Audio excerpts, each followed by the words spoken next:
Jets fans, I didn't want to do this video. I've been avoiding this video for the last couple of years since Zach Wilson came over. First, let me qualify how long I've been a fan and what I've given to this team before I go on a typical rant that everybody else is doing.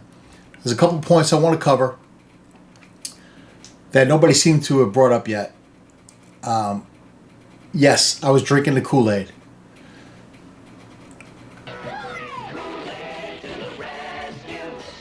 Yes, I was drinking the Kool-Aid. And I was giving Zach every chance possible. Before I get into what's driving me crazy this year, let me dive into how long I've been suffering and why I'm about to say what I'm saying. For you guys over, let's say 30, 35. For you guys 35 and up, you probably know who I am without knowing who I am. Not me, the person, but the website I used to have. I used to have NYJetsFan.com.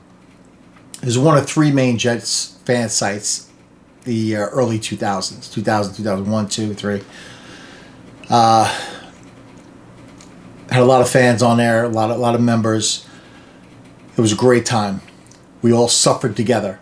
So for you people that are below 35, enjoy the ride, because we're going to explain to you what you're about to see, what you're about to enter if you're pretty new to being a Jets fan.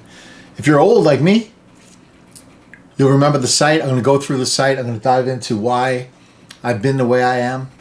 And actually, you learn to live with it after a while.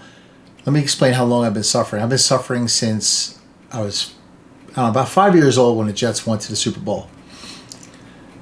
The years after, I don't really remember that.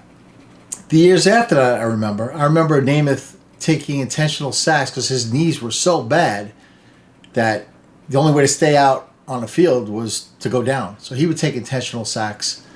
It was just, from that day on, it was pure agony. Let's talk about the early 80s. Richard Todd had some great moments. Gastineau, Klecko, the sack exchange, all that great times. Losing to Cleveland in double overtime. All the shit that went with that. That's all part of being a Jets fan. Not only that, then we have the infamous mud ball where the Fish fans decided, let's not cover the field, make it nice and muddy to slow down the Jets' fast attack. Cost us a Super Bowl run, in my opinion, and most other people's opinions too. Why I will forever hate the Fish fans and the Dolphins. So, go beyond that. I'm going to touch on to each one separately. I'm just fast forwarding through the misery. That year, I think we were 10-1 and lost our last 5. And under Walton, again, Super Bowl bound? I guess not. Let's go into the Coslett years. We had some decent teams. Nothing great. Pete Carroll, until the freaking Dolphins again did the fake spike. Cause then we went spiraling into loss after loss after loss to end the season, where we were going for first place. That fake spike cost Carroll his career and us a great coach. So that happens. Then finally we get Bill Parcells, our savior. And we were a half away from going to the Super Bowl.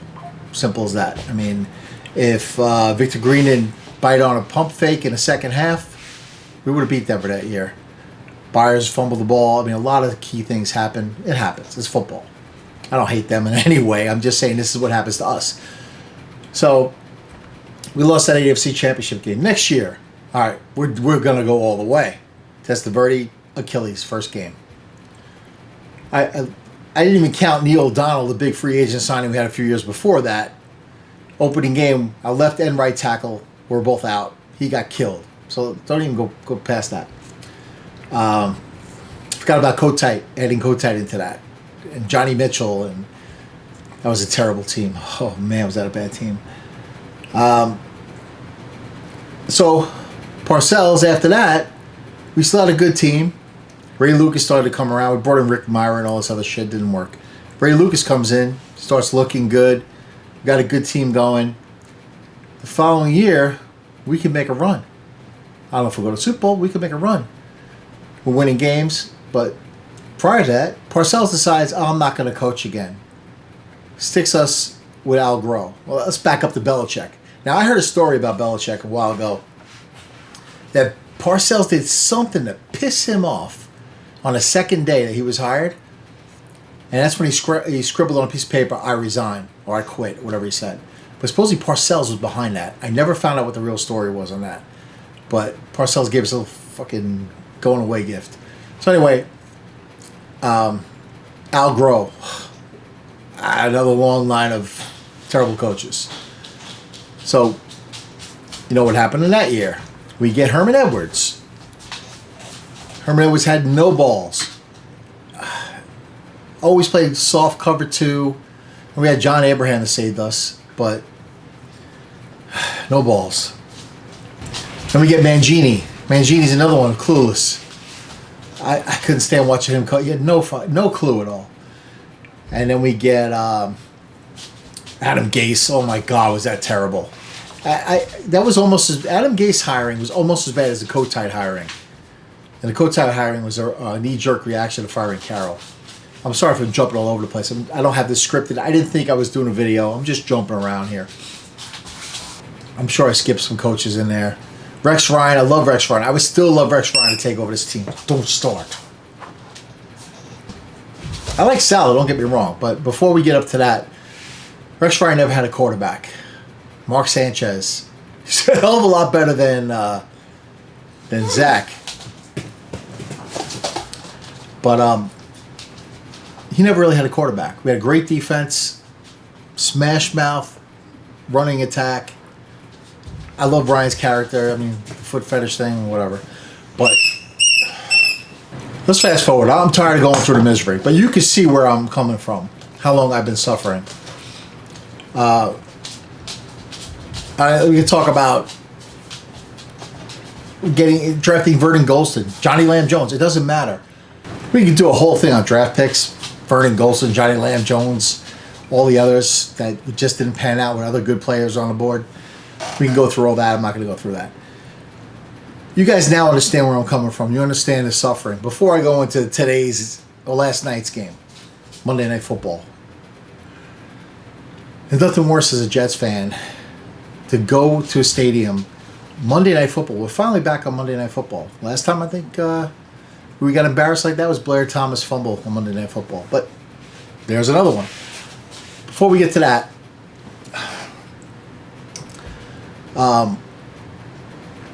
before we get to last night's game, this is where you might remember me from. I had NYJetsFan.com, right? I'm going to show you some screenshots of the website that got the archive, some of the screen names. If any of you are one of these guys, comment in the thread down there. But before we get to that, I was also the first one to actually have a Jets podcast. I was always ahead of my time. I had Jet Fuel. It was a podcast. I'll show you some images here. And I had a whole setup in my house. Had a soundboard. I had had a phone number that people call in and talk. I actually interviewed some of the Jet Beat reporters. I was way ahead of my time. I should have stayed with it. I'd be big right now. I mean, not big, but Jet fan big. But instead, I kind of walked away from it because I just couldn't take the misery anymore. Always a Jets fan.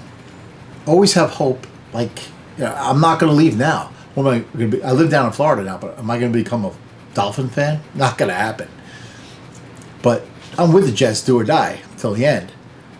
And basically what it comes down to now is if you have a bad season, we're used to it. I'm going to dive into some of the website archives. Let's take a look at that real quick, see if it rings any bells. So actually, if you want to stick around, watch that. Let's talk about the Jets last night, because I got to get this off my chest. What's driving me nuts all year long with Hackett. Now, I almost think that his dad was a better coach than this guy. Except for 2nd and 10 draw play, every single play, the entire season. Besides that Hackett, let's talk about Hackett Jr. here. Maybe Aaron Rodgers is the only quarterback that can make Hackett look good. If you watch these routes, there's always two receivers in the same area. They don't spread out the field. They're always in 12 and 13 formation. Everything in tight, and they insist on running Breece Hall, Dalvin Cook between the tackles. Why? Get them in space. Tosses work great. They do 2 a game maybe.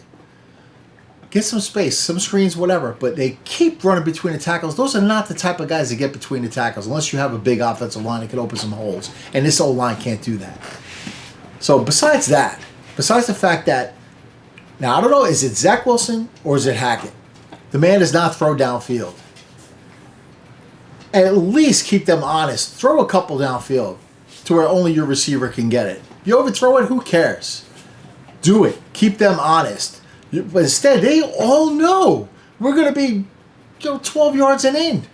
Watch the way they line up. Nobody's afraid of us. Nobody thinks we're going deep. We got a burner in Taylor. Gibson is fast. Garrett is fast. Move them around. Forget about Lazard. I'm done with that guy. I've never seen so many drops in my life.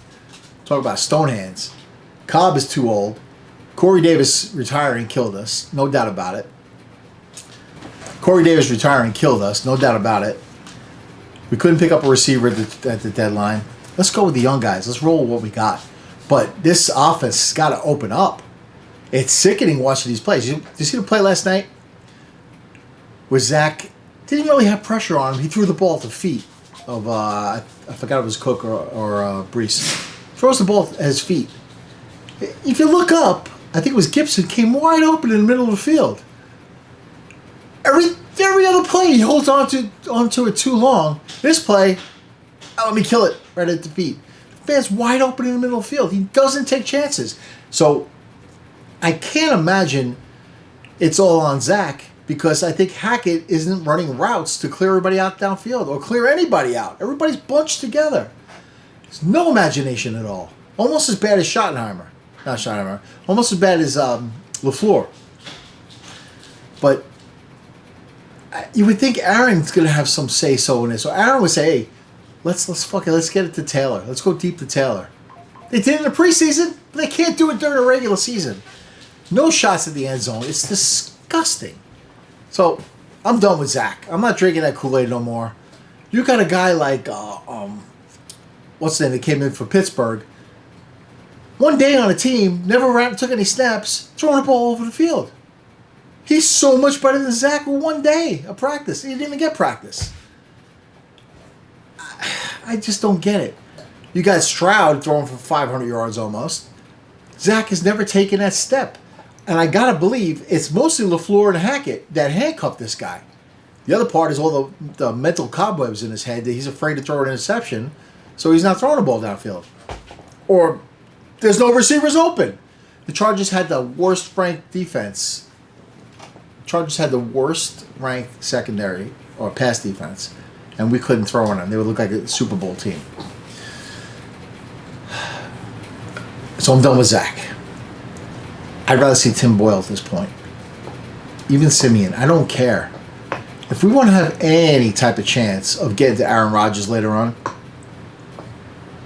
any chance, I'm thinking maybe late December at best, we got to stay in the game. What's the sense if he comes back and, we're already have 7 losses, 8 losses? It doesn't make sense. So we got to stay relevant. To stay relevant, we need to switch to one of these quarterbacks. And then we'll really see how bad Hackett is, too, at the same time. Can't blame it all on Zach at that point. Let's talk about defense real quick. I still think we need to bring pressure once in a while. Doesn't do it enough. Yeah, we get there with 4. Quinnen's not getting any sacks this year, but he's getting double, triple teamed. Because we only bring 4. So if you bring an extra guy, maybe Quinnen won't get double teamed. That's just a thought. But forget that. Will McDonald, I think I only saw 2 plays. I'll look it up real quick. I'm not going to look it up. Will McDonald, I saw for 2 plays. Anybody else see him for more? I don't know. Again, I'm not prepared for this video. I don't have the stats in front of me. Will McDonald had 2 plays, a sack on one, almost a sack on the other one. looked unstoppable. What do? They pull him out. Why? He's the #1 draft pick. Let him in there. Let him play. Yeah, he's got a lot to learn. He's a rookie, but you're not going to learn not playing. That drove me insane last night. Finally get a chance to at least see Will McDonald. All right, the team sucks. We're going to lose a game against a shit Chargers team who now look like a Super Bowl team. Put Will McDonald in there. Let's see what he's got. God. So he won't play the young guys enough. He won't play Will McDonald. Salah, you got to give him credit because he's behind his players. He's standing behind his players no matter what. And that's what he's doing now. No matter what, he's sticking behind them. I give him credit for that. I like the guy. I think he's a great coach. But, all right, you're going to hurt Zach's feelings? So what? Say to him, look at this game film. Look what you did here. Look what you did here. Have a seat. Somebody else is going to get the start. He does better in practice next week, and maybe, you get it back. But right now, I'm going with Simeon. I'm going with Boyle. I don't care. You got to make a move. This team needs a move. It needs some life injected. As a Jets fan going to the games, why would you even go to a game the way they play right now? It's disgusting. Last but not least, let's talk about Douglas. I like Joe Douglas. I think he did a great job. Totally shit the bed when it came to getting an offensive lineman. We're dropping like flies here, and he's not working the trades trying to get in. Cleveland got a great offensive lineman for a 5th-round pick or 6th-round pick, whatever it was.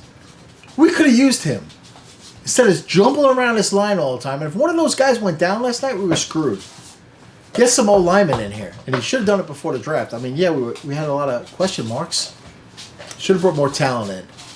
And if he doesn't attack at a free agency this year, I'm done with him too. Again, they put together a great team. Will McDonald, what is going on here? Again, they put together a great team. Will McDonald, I think, is going to be a player, but they won't let him play. We got some moves to make. Hopefully Aaron can come back as long as it's not risking further injury. And especially if we keep losing, if Zach still plays and we keep losing, there's no sense of bringing Aaron back. There's no sense of bringing Aaron back early. Anyway, that catches you up. I'm going to probably start doing a week, start getting going. I'm passionate about the Jets. I'm going to start putting videos out. But anyway, I'm passionate about the Jets. I'm going to start cranking videos out. Hit the like and subscribe button. And let's go talk about years past and what the NYJetsFan and my Jet Fuel, about NYJetsFan and my Jet Fuel podcast were all about. For you guys that are older, 35, 40 up, you'll probably remember the site. Let's walk down memory lane. This is one of the first screen grabs I was able to find of the old site. NYJetsFan.com. That was my avatar. So yeah, the latest forum messages. The forums were pretty active back in the day, and this is just basically some. I wrote a lot of these articles, and it's all about chat at the time. This is back 2003, I think, 5. I don't remember. Then talking about New York Jets front office. It was a joke. This is 2005. And I put here, the 2004 season is behind us. A quick look back shows us how another year of potential is gone. Another year of dreams destroyed. Another year of heartbreak and misery continued. Before we look back and before we can look forward, this game will go down as one of the most crushing defeats in Jets history. Is it more devastating than having a 10-point lead in the 1998 AFC Championship with 30 minutes to go before losing? More crushing than a mud bowl and 3 interceptions to A.J. Dewey? More heartbreaking than the Gastineau late hit taking a sure win away from us into a double OT loss? There are just a few in a long line of mistakes. Just a few bullets in a loaded magazine pointed at the Jets' collective foot. 2 field goals missed in the last minutes, more devastating than any of the above. That was my thoughts on the Jets front office after the 2004 season. So, again, there's more articles on here, and this is just one of the websites. So if you are an NYJetsFan.com member, I thank you, and I hope to see you comment below on that. So that's that. I had a section on PTJD. Of course, the image isn't loaded here, but what is post-traumatic jets disorder? You can pause it and read this. I'm not going to read everything to you, but basically it just goes over the suffering and the suffering and the suffering. So just, screenshot it, read it if you want. And let's see, what are the symptoms of PTSD? PTJD.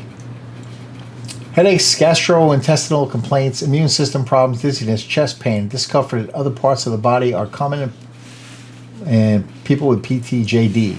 Often medical doctors treat the symptoms without being aware that they stem from PTJD. There's a whole big thing about it. It was kind of fun.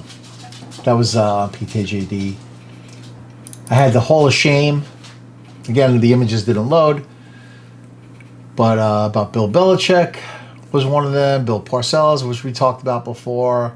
Number 3 was Keyshawn Johnson when he went after Wayne Corbett and did all his hatred on the Jets because he wasn't getting the damn ball enough. And I think I covered Gastineau when he left the Jets mid-season because he said his wife had cancer, which he didn't. Brigitte.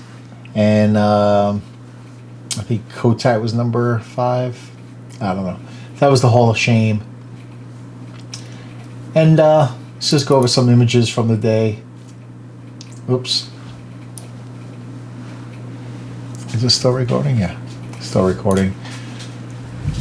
Now this is the main website.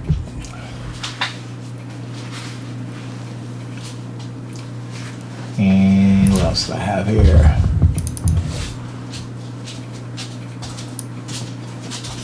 Banner. This is the banner at the top of the page. Did this myself, was kind of cool. Love it. Go away. Go away. Fuck. This is the banner on top of the website.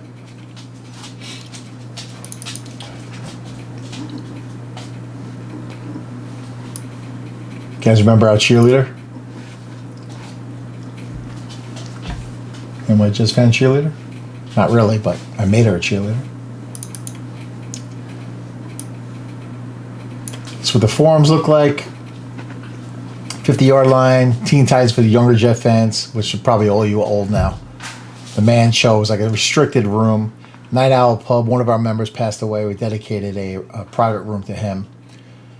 And some of these guys, let's see, it was Harlem Hellfighter, well, also Harlem XC14, Amen, Big Jets fan, Jets on, Jets fan 115, Blue Line Cop, Lee, if you're out there, Crazy Horse Dave, Red J3NY, and S-Dub, all longtime standing members of NYJetsFan who have gone on to do their own thing. Who knows what? If you're one of those, comment. Let me know where you're at now. Okay, here's another one. Oops. Come on. Oh, don't do this to me. Here we go. Again, I did a bunch of articles at the time. I was kind of ahead of my time, but like an idiot, I walked away because the Jets just beat me down so much. I walked away. But I did a bunch of articles on that.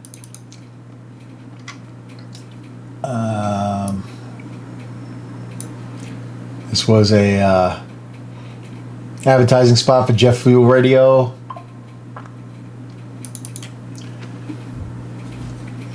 Saw that one.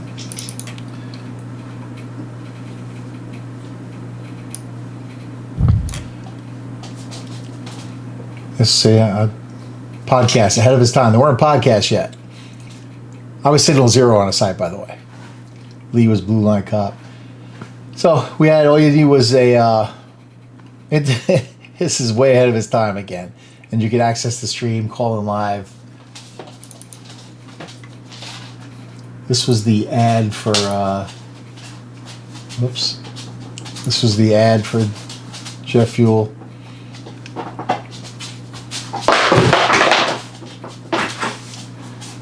That was the ad.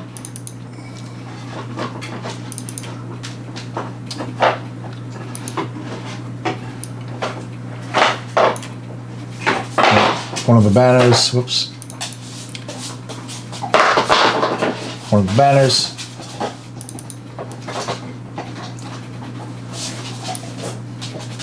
Another banner. I had a bunch of different looks. Sorry about the dog in the background. He won't stop. So that's pretty much it. I mean, turn this back around. All right, so that's pretty much it. By the way, I cursed this Jets game. It's my fault we lost on Monday night. I ordered 3 Jets hats 2 days before that.